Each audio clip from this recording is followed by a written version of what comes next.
मोदी जी के भीतर में हिंदू मुस्लिम नहीं है, वो देश का विकास चाहते हैं। मुस्लिम समाज तो नाराज है, कहते राम मंदिर बना दिए, सरकार के काम थोड़ा होता है राम मंदिर बनाना, उसका तो सुनिए, सरकार ने ना बनाया, इसको तो supreme court high court judgment दिया, और सरकार को बनाने का रहता तो जब ये मोदी जी हुए प्राइम मिनिस्टर और जोगी जी हुए मुख्यमंत्री, तो जोगी जी काहे ने बनवा लिए, मोदी जी काहे ने बनवा लिए। जैसे अभी का हवा चल रहा है मोदी लहर, एक बार चला था जनता लहर, जनता पार्टी का, तो श्रीमती गांधी को भी लोग हरा दिया। जी आप लोग जब वोट करते हैं तो किस लेवल पर करते हैं, पार्टी के ऊपर देख के कि नीचे आपके समाज के? दो चीज देखना पड़ता है, एक कैंडिडेट जिसको हम वोट देंगे, दूसरा कि शासन किसका बनेगा। 10 साल से बीजेपी का शासन है देश पर, यानी मोदी जी का सरकार है, और पिछले 70 साल से कांग्रेस का सरकार था, यानी 72 काम कौन किया देश के हित में। चलिए जानते हैं, क्या नाम होगा चाचा जी आपका? शंभू सिंह। अच्छा, आप लोग जो 2019 में भेजे थे वोट दे के, प्रधानमंत्री के कार्यकाल खत्म हो गया, फिर आपके पास वोट लेने के लिए आएगा, तो आपके हिसाब से देश में 72 काम कौन किए हैं? बीजेपी में मोदी जी किए हैं कि कांग्रेस की? नहीं, मोदी का काम बेहतर हुआ है। अच्छा, 60-70 साल से कांग्रेस का देखते आए, उसमें देश का क्या विकास हुआ। इस 10 साल के अंदर में जो देश का विकास हुआ है, हम लोग उस आधार पर बीजेपी को ही अच्छा मानते हैं, चाहे उसको एनडीए से गठबंधन क्यों न हो।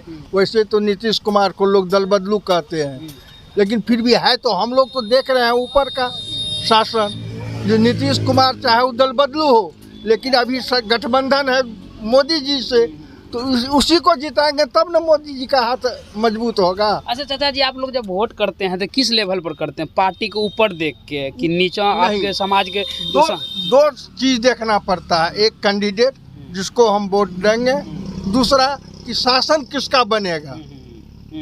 वैसे कहिए तो नीतीश कुमार से हम लोगों को कोई रुचि नहीं रहा दल बदलू लेके, लेकिन इसका गठबंधन जो हो गया है बीजेपी से, तो हम बीजेपी को मजबूत करना चाहते हैं, इसलिए लाचार होकर नीतीश कुमार की पार्टी को वोट देंगे। आपका संसदीय क्षेत्र का सांसद जो आते हैं, किसी भी आदमी को अगर टिकट दे देगा मोदी जी की पार्टी से, तो उसको वोट दे दीजिएगा? देखिए, वो ये बात अलग हो गई कि किसी भी आदमी को दे दिया जाए, उससे मतलब नहीं। दिलेश्वर कामत हमारे लोकल हैं, नज़दीक के हैं, और इस लिहाज से भी उन्हीं को देना है। मान लीजिए कांग्रेस का यहाँ कोनो जनाधार नहीं है इस एरिया में, किसको वोट दिया जाएगा। तो लाचार होकर के हम लोग, दिलेश्वर कामत जबकि बुजुर्ग हो गए हैं, वो उतना सक्षम नहीं है काज में, फिर भी इनके द्वारा शीर्ष के को देखते हुए हम लोग उसी को वोट देंगे। अच्छा, बीजेपी वाले बोल रहे हैं कि अब की बार 400 पार लाएंगे, ऐसा क्या है उसका? बीजेपी बोल रहे हैं, क्या हो ला पाएगा? क्या लग रहा है आप लोग? देखिए, जनता है, सुनिए, जैसे अभी का हवा चल रहा है मोदी लहर, एक बार चला था जनता लहर, जनता पार्टी का, तो श्रीमती गांधी को भी लोग हरा दिया, इसलिए हम लोगों का अनुमान है अभी मोदी का लहर चल रहा है, मोदी जी आएंगे ही। ऐसा तो नहीं है आप हिंदू हैं, राम जी की लगले है? जी नहीं, मोदी यहाँ देखिए, राम मंदिर मोदी जी कहाँ हिंदू मुसलमान अलग कर रहे हैं?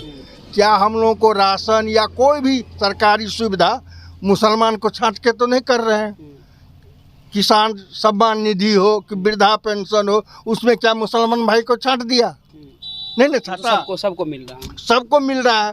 तो मोदी जी के नज़र में हिंदू मुसलमान नहीं है, उस पार्टी का और नेता कुछ करे, लेकिन हम लोग जो समझ रहे हैं मोदी जी के भीतर में हिंदू मुस्लिम नहीं है, वो देश का विकास चाहते हैं। मुस्लिम समाज तो नाराज है, कहते राम मंदिर बना दिए, सरकार के काम थोड़ा होता है राम मंदिर बनाना, उसका तो सुनिए, सरकार ने ना बनाया, इसको तो supreme court high court judgment दिया, और सरकार को बनाने का रहता तो जब ये मोदी जी हुए प्राइम मिनिस्टर और जोगी जी हुए मुख्यमंत्री, तो जोगी जी काहे ने बनवा लिए, मोदी जी काहे ने बनवा लिए। ये तो सरकार का जो न्यायालय है, जो कानून का व्यवस्था है, उस हिसाब से न्यायालय जब जजमेंट दिया तब जाके बना। सरकार का योगदान से ज़्यादा तो चंदा दिया है लोग, मुसलमान भाई भी चंदा दिए हैं, करोड़ का करोड़ चंदा दिए हैं, तो कैसे कहिएगा कि मुसलमान के विरोधी है?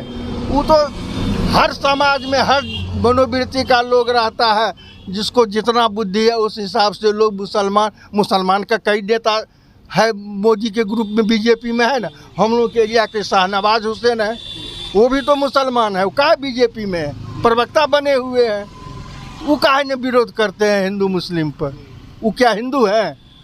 तो जिसका नीति निर्धारण ठीक रहेगा लोग उसी को चाहेगा।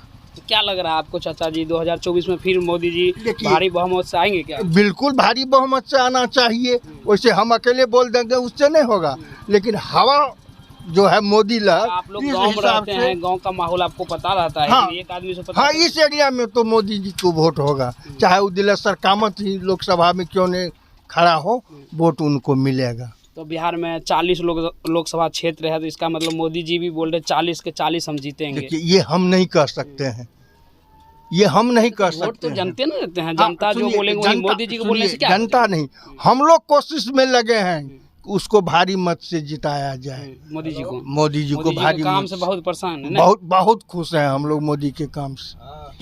ये देखिए, ये सुपौल जिला के ग्रामीण क्षेत्र और ग्रामीण क्षेत्र के, जैसे कि चाचा जी बोले कि हम मोदी जी के काम से यहाँ के जनता सभी खुश हैं, यानी मोदी जी जो भी 10 साल में किए हैं भारत के लिए बहुत अच्छा किए हैं, सभी जनता को उसका लाभ भी ठीक ठाक पहुँच रहा है, डायरेक्टली उसके अकाउंट में मोदी जी पहुँचा रहे हैं क्या? डायरेक्ट अकाउंट में पैसा आता है, चाहे इंदिरा आवास हो कि जल वाला हो कि किसान सम्मान निधि हो कि वृद्धा पेंशन हो, फ्री में राशन दे रहे हैं। नीतीश जी की सरकार है तो वो तो अपना योग हटा लिए फ्री राशन से, लेकिन मोदी जी दे रहे हैं, उसमें कहाँ हिंदू मुस्लिम कुछ कर रहे हैं, सबको दे रहे हैं। चाचा जी नीतीश कुमार से तो नाराज जरूर हैं। देखिए नाराज तो भारी नाराजगी थी, लेकिन क्या करेंगे जब वो सट गए फिर आके और उनका वादा है कि अब हम कभी अलग नहीं होंगे, तो देखते हैं अच्छा, देखते हैं क्या होता है, जैसा करेंगे वैसा फल वो भोगेंगे। कहीं न कहीं नीतीश कुमार के जो भी सांसद है जहाँ जहाँ से लड़ेंगे, मजबूरी है मोदी जी के लेकर वोट उसको देंगे लोग क्या? मजबूरी में वोट देना देना पड़ता है ना, देना तो नीतीश कुमार से नाराजगी नीतीश है। कुमार से हम लोगों को कोई खुशहाली नहीं है पब्लिक। अच्छा चाचा जी, इसके बाद जो 25 में विधानसभा का चुनाव है, तो उसमें आपको क्या लग रहा है? विधानसभा के लिए भी अच्छा रहेगा? अगर इसमें सत्ता पूर्ण बहुमत से हो जाता है तो इसका अनुकरण, अब विधानसभा आगे की बात है तो देखा जाएगा। इसी लेवल से आप लोग मोदी जी की पार्टी की विधानसभा में भी चुनिएगा कि अलग पार्टी बदलिएगा? बिल्कुल बीजेपी के सरकार एकदम चुनेंगे, बीजेपी को ही विधानसभा में भी हम लोग जिताने का भरसक प्रयास करेंगे। तो फिर तो नीतीश कुमार मुख्यमंत्री बन जाएगा तब तो। इसका कोई गारंटी नहीं है कि नीतीश कुमार मुख्यमंत्री बने। अगर बीजेपी स्वयं बीजेपी पार्टी अपना पूर्ण बहुमत में आ जाती है तो नीतीश किस खेत की मूली रह जाएगी, तब तो इसको भी लोग छांट अलग सकते चेहरा हैं। होगा मुख्यमंत्री का ना? मुख्यमंत्री का अलग चेहरा होगा, जैसा मोदी जी का सिद्धांत है। मध्य प्रदेश देखिए, गुजरात देखिए, जहाँ कहीं भी हुआ है, क्या नाम है उसका, वो जो थे मध्य प्रदेश के मुख्यमंत्री लाडली बहना, उसको देखिए जो हटा करके नया मोहन यादव को ले आए मुख्यमंत्री में। तो यह ठिकाना नहीं है कि नीतीश जी को मोदी बनाएंगे। मोदी जी का प्लान कुछ अलग है कि वृद्धा को छांटते जाए, नया को पदभार दिया जाए, ताकि अब वृद्ध आदमी क्या करेंगे, बुजुर्ग आदमी, नया चेहरा को उभारा जाएगा, वो ज़्यादा काम करेंगे। और ज़्यादा देखिए, ज़्यादा दिन कोई सीट पर रह जाता है तो उसका काम का कुछ दूसरा रूप हो जाता है, उसको कहने वाला दूसरा नहीं, नया आएगा। और जितने भी लोकसभा के सदस्य हैं या विधानसभा के होंगे, वो सब चाहेंगे कि हम अच्छा काम करें, कि हमको फिर मौका मिले। तो हमको भी हटा देगा ना? बिल्कुल। चलिए, ये चाचा जी थे और चाचा जी साफ साफ कह रहे हैं कि मोदी जी के काम से हम बहुत खुश हैं, मोदी जी देश के लिए बहुत अच्छा काम किए हैं 10 साल में।